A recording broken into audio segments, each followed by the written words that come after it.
Hello everyone. तो आज Sunday है, संडे को हमारी स्पेशल क्लास होगी। स्पेशल क्लास में हम वही मुद्दा की बात करेंगे, वही बात की चर्चा करेंगे जो सबसे ज्यादा चर्चा में होगा। तो इस हफ्ते में आरावली सबसे ज्यादा चर्चा में है। आरावली के बचाव के लिए बहुत तेजी से मांग उठाई जा रही है, सब लोग मांग कर रहे हैं आरावली के बचाव के संरक्षण में सब लोग उतर आए हैं। तो हम आइए जानते हैं आरावली के बारे में। आरावली के बारे में पढ़ने से पहले थोड़ा सा हम और जानकारी लेते हैं कि पूर्वोत्तर का भारत जो है, पूर्वोत्तर भारत खनिज संपदा से भरपूर है। वहां पे पेड़ पौधे भी बहुत ज्यादा हैं। तो वो कैसे बच गया? तो आइए जानते हैं पहले उसके बारे में, वो कैसे बच गया और आरावली क्यों ऐसा है कि उसका बचाव नहीं किया जा सका। तो आइए जानते हैं पहले पूर्वोत्तर के बारे में। जब भारतीय संविधान बन रहा था तब पूर्वोत्तर की जनसंख्या बहुत कम थी और वहां के लोगों ने मांग उठाई और कहा कि हमारी जनसंख्या इतनी कम है तो हमारा प्रतिनिधित्व संसद में बहुत कम होगा, तो हमारी मांग कौन उठाएगा?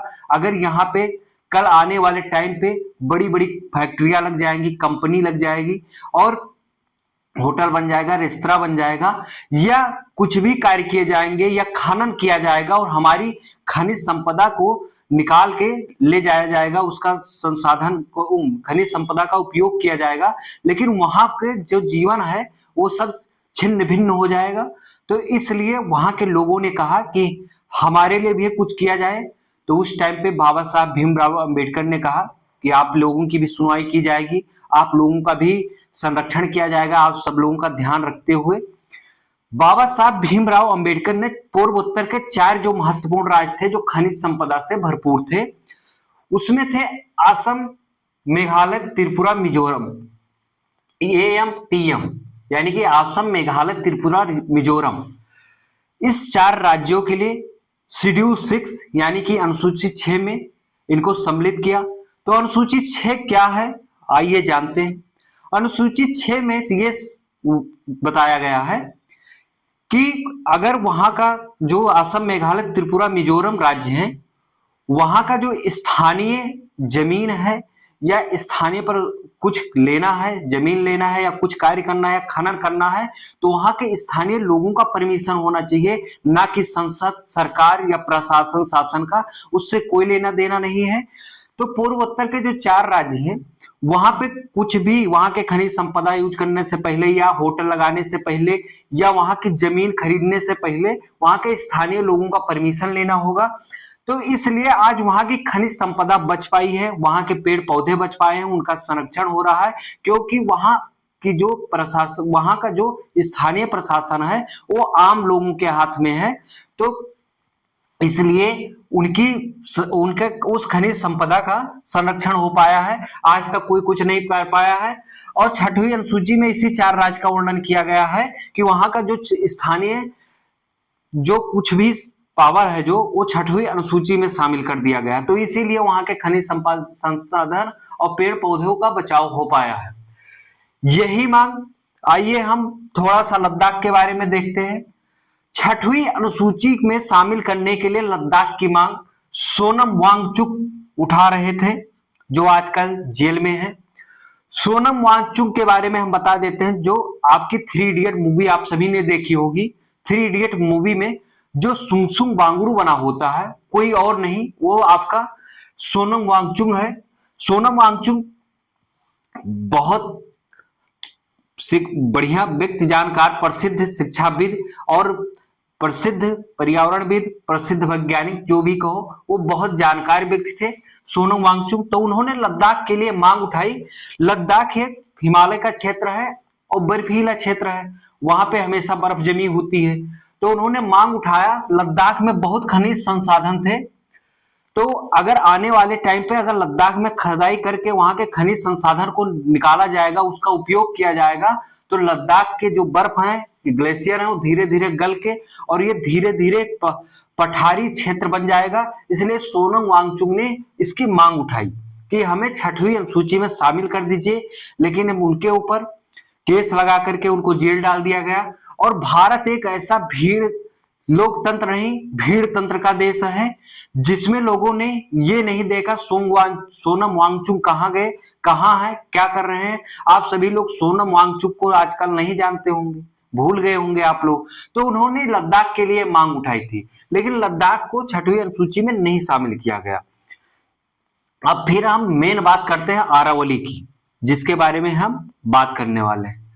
आरावली का विस्तार जो है लगभग 800 मीटर लंबा है, लगभग 800 मीटर लंबा है। कोई एक राज्य में इसका विस्तार नहीं है, इसका विस्तार कई राज्यों में है। आप सभी लोगों ने ये पढ़ा ही होगा कि जो आरावली है इसके रेंज का विस्तार कई राज्यों में है। तो आरावली की खुदाई जो है किस आधार पे की जा रही है, तो आइए हम जानते हैं। सबसे पहले एक समिति बनाई गई संसद के द्वारा, उसने अभी हाल में अपनी रिपोर्ट प्रस्तुत की। तो सुप्रीम कोर्ट ने रिपोर्ट मांगी थी कि पहाड़ की कोई परिभाषा दीजिए। तो उस रिपोर्ट ने यह बताया कि जो 100 मीटर से नीचे होगा उसको हम पहाड़ी का दर्जा नहीं देंगे। तो जो आपका आरावली क्षेत्र है, रेंज है, ये 93% यानी कि 93% क्षेत्र इसका 90% से कम ऊंचा है, तो इसको पहाड़ी के दर्जे में सम्मिलित नहीं किया गया। और जो 100 मीटर से ऊपर होगा वही पहाड़ी क्षेत्र माना जाएगा। तो इसलिए आरावली को पहाड़ी नहीं माना जा रहा है। आजकल देख लीजिए राजस्थान में जो आरावली के रेंज में आते थे कई पहाड़ियां की खुदाई की गई, वो आज थार बन चुके हैं। उनकी खुदाई की गई और उनसे बहुत नुकसान हो रहा है। आरावली का महत्व हम समझते हैं। आरावली अगर नष्ट हो गया तो आपकी जैव विविधता नष्ट हो जाएगी। वहां पे कितने जीव जंतु रहते हैं। जो आपकी पहाड़ी क्षेत्र है, आरावली जो है सबसे पुरानी, विश्व के सबसे पुरानी रेंज में से एक है। तो आरावली की जो ऊंचाई है वो अधिकतर 90 मीटर से कम है। तो अभी सरकार ने एक कंपनी को परमिशन दे दिया वहां खुदाई करने के लिए। वहां खनिज संपदा से भरपूर है, वहां पे कोयला और तांबा और बहुत सारे खनिज संपदा है जिससे वो भरपूर है। तो कंपनी ने उसको खुदाई के लिए दे दिया। अगर आरावली की खुदाई हो जाएगी तो हम जानते हैं कि उससे नुकसान क्या होगा। तो आरावली की जब खुदाई हो जाएगी तो उससे नुकसान समझते हैं। राजस्थान है, ये थार राजस्थान, जो थार मारुस्थल है वो राजस्थान में है।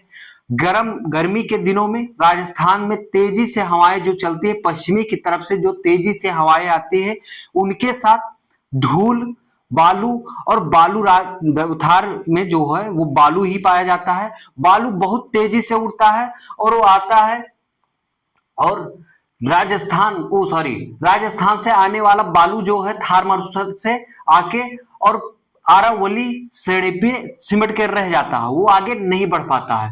अगर आरावली की खुदाई कर दी जाएगी, खोद के खनिज संपदा निकाला जाएगा तो आरावली की जो ऊंचाई है वो नीचे चली जाएगी। तो वो बालू सीधे जाके दिल्ली के ऊपर, दिल्ली राज्य जो है, दिल्ली और हरियाणा के ऊपर गिरेगा। और इसका प्रभाव 1-2 सालों में नहीं, लेकिन आने वाले कुछ वर्षों में बहुत तेजी से दिखाई देगा। अगर खुदाई हो जाएगी तो दिल्ली और हरियाणा बालू का ढेर बन जाएगा और ये बालू सीधा उड़ के दिल्ली तक ही नहीं रुकेगा, हिमालय के क्षेत्र तक जाएगा। और हिमालय क्षेत्र जो है वो ग्लेशियर, बड़े बड़े ग्लेशियर है, वहीं से आपकी बड़ी बड़ी नदियां निकलती हैं। गंगा नदी वहीं से निकलती है। तो वहां जाके ये बालू गर्मी के दिनों में बहुत जल्दी गर्म होता है और ये लावा भूजने का काम किया जाता है। तो बालू जाके सीधा ग्लेशियर पे गिरेगा और गर्मी के दिनों में जैसे धूप बढ़ेगी तेजी से ग्लेशियर गलेगा और अचानक से ग्लेशियर जब गलेगा तेजी से नदियों में बाढ़ आएगी। बाढ़ आने के बाद धीरे धीरे कुछ दिनों बाद फिर सूखा आ जाएगी। जो आपकी नदियां सदा नीरा नदियां हैं, जैसे गंगा नदी भारत की जीवन धारा है, जिसपे न जाने कितने जीव जंतु मनुष्य का जीवन निर्भर करता है। गंगा जैसी नदियां, सदा नीरा नदियां, मौसमी नदियां बन के रह जाएंगी और वो एक मौसमी नदियां बन जाएंगी। और आपके हिमालय में जाकर के उत्तराखंड जैसे राज्य के बड़े बड़े ग्लेशियर गल जाएंगे। तो उस उत्तराखंड का, जो उत्तराखंड राज्य है आपके भारत में, वहां के जन जीवन पे बहुत हानि पहुंचेगी। तो इस प्रकार आरावली का महत्व है। तो आरावली से कई महत्वपूर्ण नदियां निकलती हैं। वहां से वो नदियां जहां से निकलती हैं वो भी प्रभावित हो जाएंगी। और आरावली में जो दरार है उसके माध्यम से पानी रिसाव का बहुत अच्छे से काम होता है। इसलिए भूमिगत जल है, भूमिगत जो हम जमीन से पानी निकालते हैं उनका स्तर, जल स्तर बराबर बना रहेगा। अगर खुदाई हो जाएगी तो ये सब बहुत कठोर मिट्टी बन जाएगी जिससे पानी रिस के नीचे नहीं जा पाएगा और भूमिगत जल का भी नुकसान होगा। तो ये रहा आरावली का महत्व। और आप सभी लोग आरावली के लिए आवाज उठाएं और आगे आए। जय हिंद, धन्यवाद।